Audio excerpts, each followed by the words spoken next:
जरूरी है कि आप मेरे बताए रास्ते पर चले। यही मेरे लिए असली आदर भाव होगा।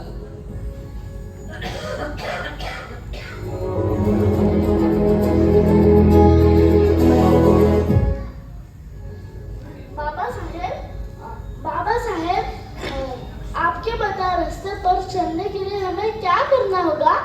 पहला कदम है अपनी पहचान को समझना। हम सभी भारतीय हैं और हमारा अधिकार है समानता, सम्मान और शिक्षा का।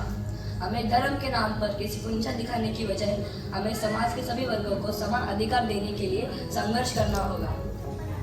तो बाबा साहेब, आपने जो कहा उसका मतलब ये है कि धर्म के नाम पर जो भेदभाव होते हैं उसे खत्म करना होगा?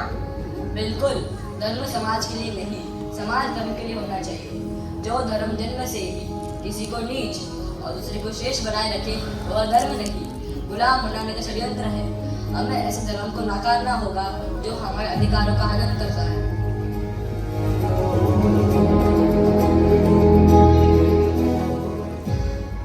तो क्या बाबा साहेब, तो क्या हमें भी राजनीति में हिस्सा लेना चाहिए? जी हाँ, राजनीति में हिस्सा लेना बेहद जरूरी है। राजनीति में सही और योग्य व्यक्ति का होना ही समाज में अच्छा प्रशासन सुनिश्चित करता है। मैं राजनीति में सुख भोगने नहीं आया, मैं अपने दबे कुचले भाइयों को उनका अधिकार दिलाने आया हूँ।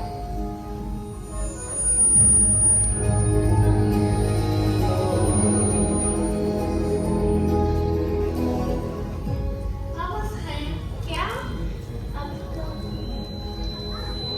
महिलाओं के लिए भी शिक्षा उतनी जरूरी है? जी हाँ, शिक्षा हर इंसान के लिए महत्वपूर्ण है, चाहे वह पुरुष हो या महिला। समाज तभी आगे बढ़ सकता है जब महिलाओं को भी शिक्षा का समान अवसर मिले।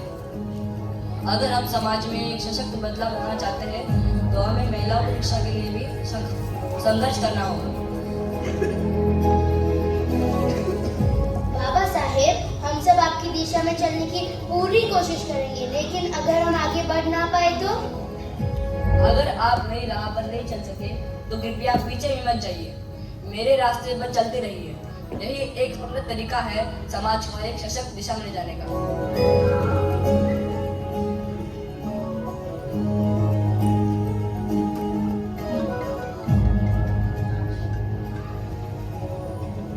हम सब आपका साथ देंगे बाबा साहेब। मुझे आपके साथ की आवश्यकता नहीं, मुझे आपके संघर्ष की आवश्यकता है। मेरे बताए हुए रास्ते पर चलकर आप खुद को पहचानोगे और समाज को न्याय दिलाओगे। मेरी आपसे एक ही विनती है, अपनी जिंदगी को इस तरीके से जीना जैसे मैंने अपनी जिंदगी जी, अपने आप से नजरें मिलाकर जीना।